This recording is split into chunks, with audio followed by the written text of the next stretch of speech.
সাগরকন্যা খ্যাত পটুয়াখালী জেলার বিচ্ছিন্ন দ্বীপ রাঙামালী উপজেলা প্রতি বছর ফাল্গুন শুরু হলেই নদীতে দেখা দেয় তীব্র ভাঙন।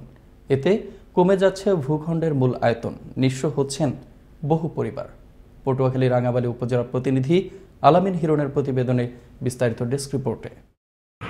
দেশের সর্বদক্ষিণের সাগর অধ্যুষিত উপজেলা রাঙামালী, চারপাশে সাগর এবং নদী বেষ্টিত হওয়ায় প্রতি বছর বর্ষা মৌসুম শুরু হলেই দেখা দেয় তীব্র নদী ভাঙন। এতে একদিকে যেমন আয়তনে ছোট হচ্ছে উপজেলা, তেমনি নদী ভাঙনে সব হারিয়ে নিঃস্ব হচ্ছেন বহু পরিবার।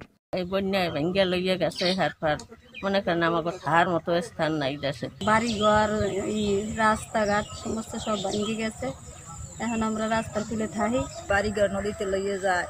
এখন থাকবার মতন কোনো জায়গা নাই, খাবার মতন ব্যবস্থা নাই।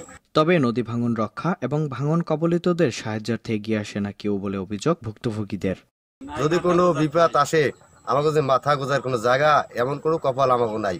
যদি সরকারের না করে তাহলে আমাকে তার বাঁচার কোনো উপায়ই নেই। একটা আশ্রয় কেন্দ্র আসলে হ্যাঁ ভাঙ্গে লই গেছে, বেরিবাত নাই, আমরা এখন জাল বেয়ে খাই, এখন খুব কষ্টে আছি। এদিকে নদী ভাঙন রক্ষায় প্রয়োজনীয় ব্যবস্থা গ্রহণের কথা জানান উপজেলা প্রকৌশলী। 4 কিলোমিটার জায়গা দীর্ঘদিন ধরে খোলা অবস্থায় আছে। তো এই খোলা অংশ মেরামত সহ 2টা নতুন স্লুইস গেট নির্মাণ করার প্রয়োজন। ফলে এটা করতে 20 থেকে 25 কোটি টাকা লাগবে। আমাকে ডিপিপি করতে বলা হয়েছে এবং আমি একটা ডিপিপি জমা দিয়েছি।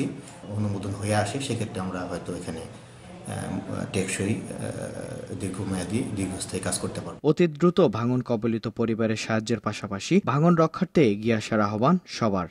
মিরন আহমেদ, আনন্দ টিভি, ন্যাশনাল ডেস্ক।